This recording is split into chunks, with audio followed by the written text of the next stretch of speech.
Could have के साथ verb के थर्ड फॉर्म को यूज करने के 3 तरीके।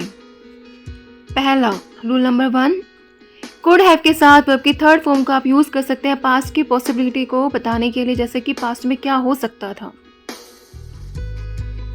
For example, I could have gone there, मैं वहां जा सकता था लेकिन मैं नहीं गया। संभावना थी कि जा सकते थे लेकिन हम नहीं गए। आई could have done that work, मैं वह काम कर सकती थी लेकिन मैंने नहीं किया। संभावना थी कि मैं काम कर सकती थी। Rule number 2, supposition, prediction, gas करना।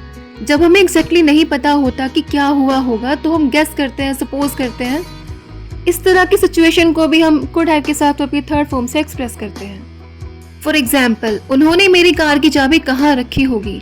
Where could they have put my car keys?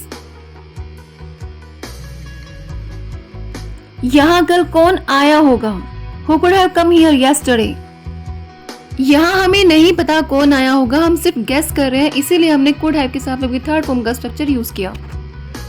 वह दोबारा सो गया होगा, He could have overslept. यहाँ भी हमें एग्जैक्टली नहीं पता कि वह दोबारा सोया कि नहीं, हम गेस कर रहे हैं। नेक्स्ट, मैं गेस कर रही हूँ कि उसने मुझे नहीं देखा होगा, He couldn't have seen me.